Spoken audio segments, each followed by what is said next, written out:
Assalamu alaikum dear students. This is our fifth video lecture of class first year physics chapter number 6 fluid dynamics. Dear students, today's topic is the second application of Bernoulli's equation, which is the relation between the speed and the pressure of the fluid. आज हम study करेंगे the relation between the speed and pressure. For this purpose, फर्ज करें जो fluid है just like water is flowing through a pipe as shown in figure लिखते हैं। जैसे आप ये देख सकते हैं, ये एक पाइप है हमारे पास नॉन यूनिफॉर्म साइज का, इसके अंदर से फ्लूइड जो है वो फ्लो कर रहा है। Just like suppose that water flows through a pipe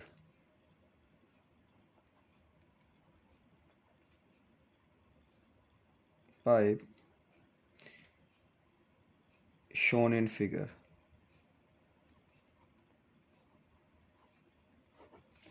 तो डियर स्टूडेंट्स, अगर हम इसको देखें तो ये एक नॉन यूनिफॉर्म साइज पाइप है। अगर मैं यहाँ पे इसको पॉइंट आउट करूँ, फर्स्ट करें ये पॉइंट ए, ये बी और ये सी, इसके तीन अगर मैं कंपोनेंट्स देख लूँ तो ए, बी एंड सी।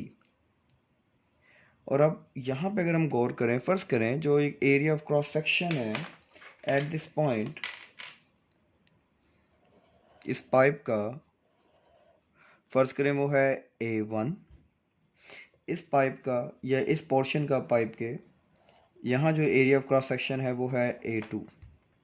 तो डियर स्टूडेंट, हम यहाँ पे फ्लो ऑफ फ्लूइड को स्टडी करेंगे by comparing the cross section area of part A of the pipe of A1 and the part B of the same pipe having the of cross section area A2. Let's suppose यहाँ से जो portion A है pipe का, यहाँ से जो fluid का flow है और उसकी जो स्पीड है वो है V1 और at point B the flow speed of the fluid is V2 at this point. तो हम ये जानते हैं बाय इक्वेशन ऑफ कंटिन्यूटी, जो हम मैंने पहले पढ़ चुके हैं। और हाँ, यहाँ पे एक बात कंफर्म कंडीशन अप्लाई हमने करनी है कि जो फ्लूइड है जो फ्लो कर रहा है वो क्या है, fluid is ideal. Ideal fluid क्या था, अगर दोबारा से हम रिवाइज करें, it should be incompressible, which means that it should have a definite volume and density. It should be incompressible, and number 3, the flow should be streamline. अगर आप देखें तो ये जो फ्लो है ये बिल्कुल स्ट्रीमलाइन है, और स्ट्रीमलाइन के बारे में हमने कहा था ये ऐसा फ्लो होता है कि जिस पाथवे पे पहले वाले पार्टिकल्स मूव करके गए, आने वाले पार्टिकल्स भी उसी पाथवे पे फ्लो करते हुए आगे बढ़ते जाए। तो तीनों कंडीशन यहाँ फुल होती हैं, तो हम कहते हैं कि जो हमारा फ्लूइड है वो आइडियल फ्लूइड है।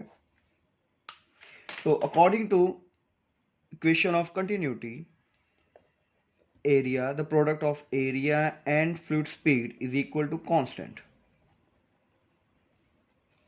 और अगर ये कांस्टेंट है, so fluid speed will be equal to constant over area, or this implies that velocity या fluid speed is inversely proportional, क्योंकि equality और constant मिलके proportionality बनाएंगे which is inversely proportional to area.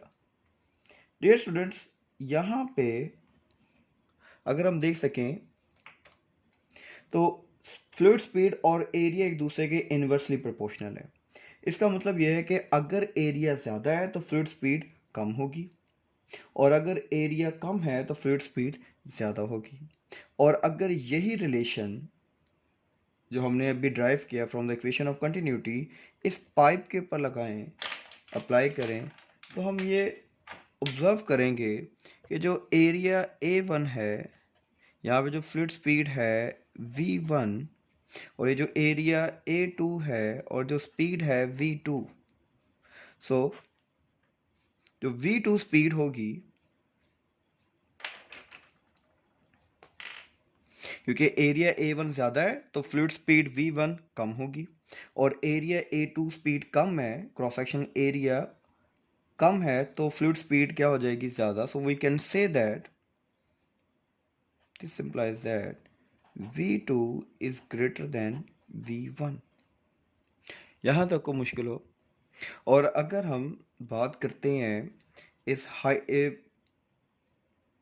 Height of the pipe from the ground, तो dear students जो height है इस pipe की from the ground at both sides point a and c, वो बिल्कुल क्या है, सेम है. तो दोनों ही पॉइंट पे जो पोटेंशियल एनर्जी होगी वो बिल्कुल क्या होगी, सेम होगी. आए अब इस रिलेशन को ड्राइव करें by the Bernoulli's equation. Now by Bernoulli's equation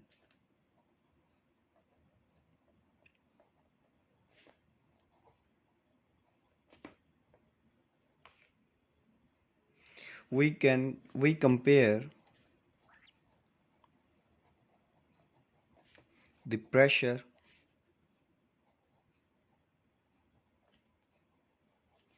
at B, at A and B. जो हमारे दो पोर्शन थे, मगर इधर अगर मैं रफली से एक डायग्राम बना लूं,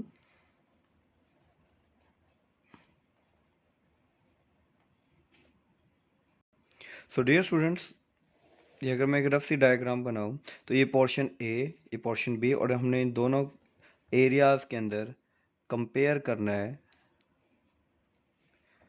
प्रेशर को एट दिस पॉइंट प्रेशर, और यहाँ पे प्रेशर क्या होगा.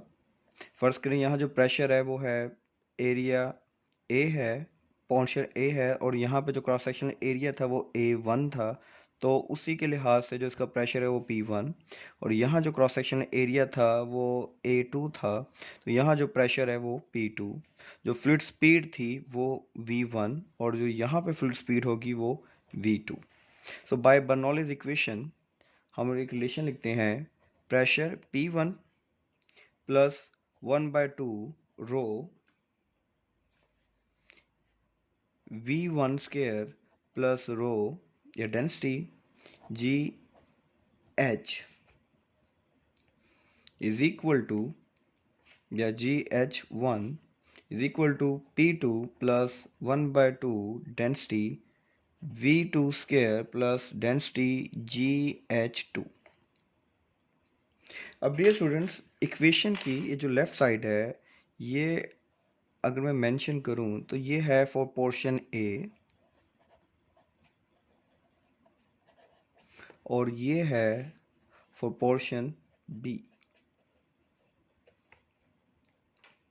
और फर्स्ट ऑफ ऑल हम ये जानते हैं, और पीछे भी हमने डिस्कस किया और अजम्पशन ली, कि जो हाइट है बोथ एंड्स की ए पाइप की फ्रॉम द ग्राउंड, ये अगर ये h है और ये भी क्या है, h है, तो बेसिकली यहाँ पे जो पोटेंशियल एनर्जी होगी वो क्या हो जाएगी, सेम हो जाएगी. इसका मतलब rho density GH1 is equal to density GH2 which is equal to density GH हो जाएगी. यानी कि अगर ये 1 है और ये 2 है इन दोनों के लिहाज से, so H1 is equal to H2 which is equal to H.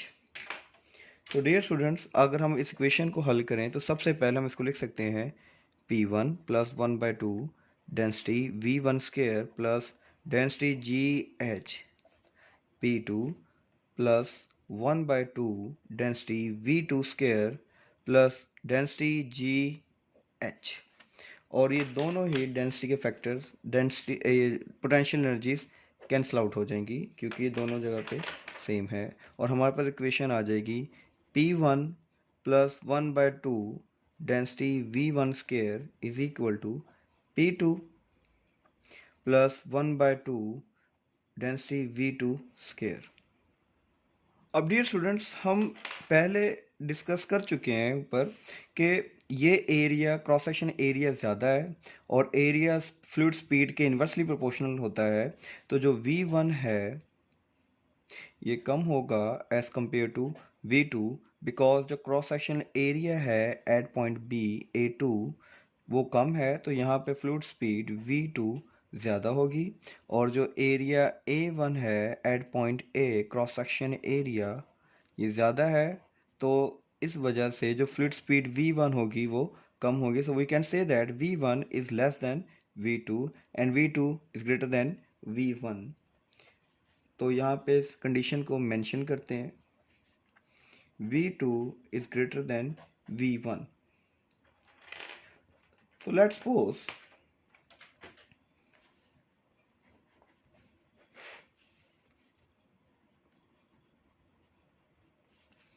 अगर मैं कहता हूँ क्योंकि V2 ज़्यादा है और V1 कम है, फ़र्ज़ करें V1 जो वैल्यू है फ्लूइड की, जो स्पीड है फ्लूइड स्पीड, वो 0.20 मीटर पर सेकेंड हो। ये वैल्यूज हम इसलिए पुट कर रहे हैं ताकि हम कंपैरिजन कर सकें प्रेशर डिफरेंस का at point A and the portion B।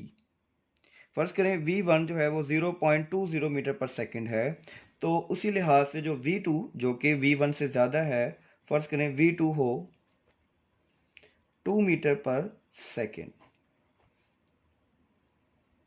और हम ये जानते हैं जो डेंसिटी होती है लिक वाटर की वो होती है 1000 किलोग्राम पर मीटर क्यूब।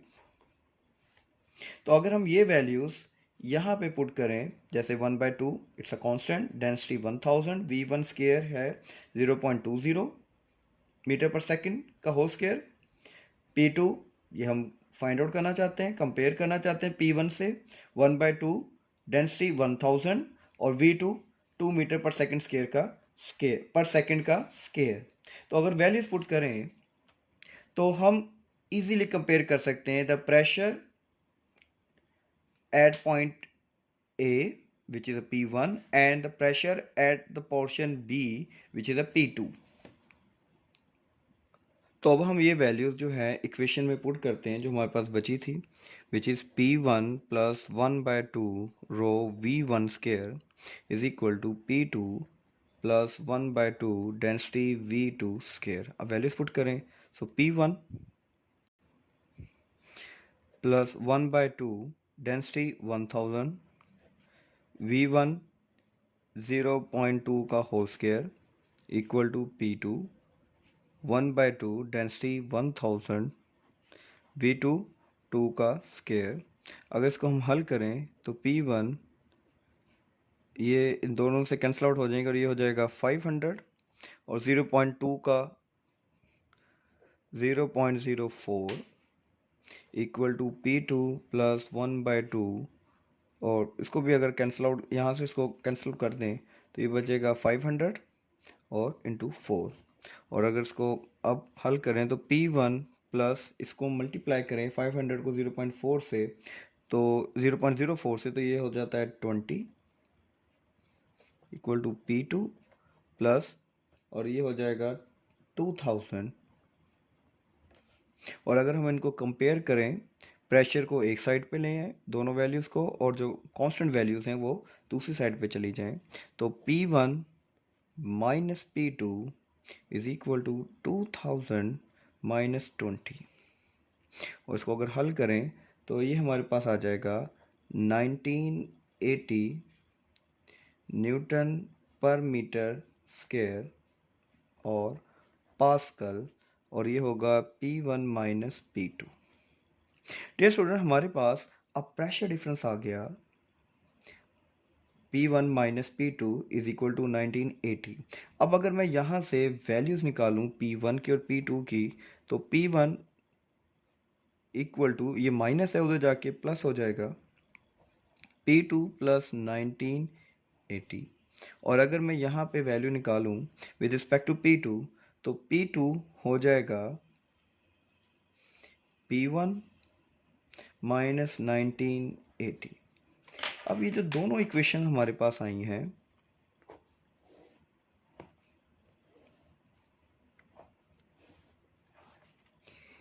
ये बताती हैं कि जो प्रेशर P1 है वो इक्वल है सम ऑफ प्रेशर P2 प्लस 1980, इन दोनों को ऐड करें तो P1 है। और अगर P2 देखें तो it is equal to P1 minus 1980. It means that P1 is greater than P2 while, और ये कब हुआ, जब हमने कंडीशन देखी थी ऊपर कि V2 is greater than V1।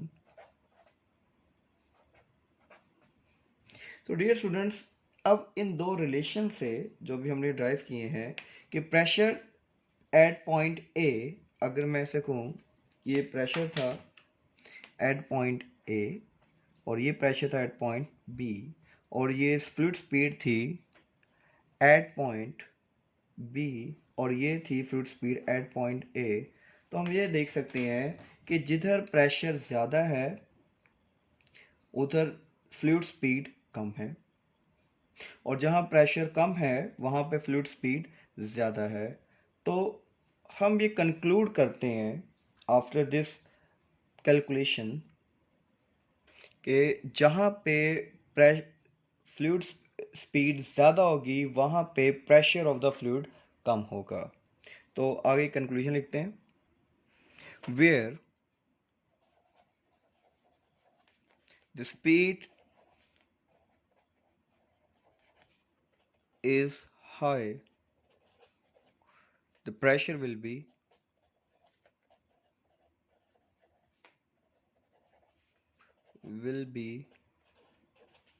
low। कि जिधर भी स्पीड ज़्यादा होगी फ्लूइड की या बॉडी की वहाँ पे लगने वाला प्रेशर बाय द फ्लूइड वो क्या हो जाएगा, कम हो जाएगा। इसकी कई प्रैक्टिकल एग्जांपल्स हैं जिसको भी हम डिस्कस करते हैं। Number 1, the flight of an aeroplane. चलिए स्टूडेंट्स फर्स्ट करें, ये एक एरोप्लेन है,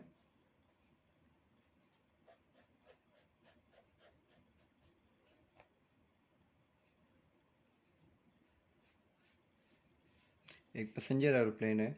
तो ये जो इसके विंग टिप्स होते हैं उनको इस तरह से बनाया जाता है कि ये एडजस्ट हो जाते हैं। जैसे अगर ये विंग टिप है तो ये ऊपर और नीचे ये एडजस्ट हो सकते हैं। तो डियर स्टूडेंट्स, इसको कुछ इस तरह से जब इसने फ्लाइट लेनी होती है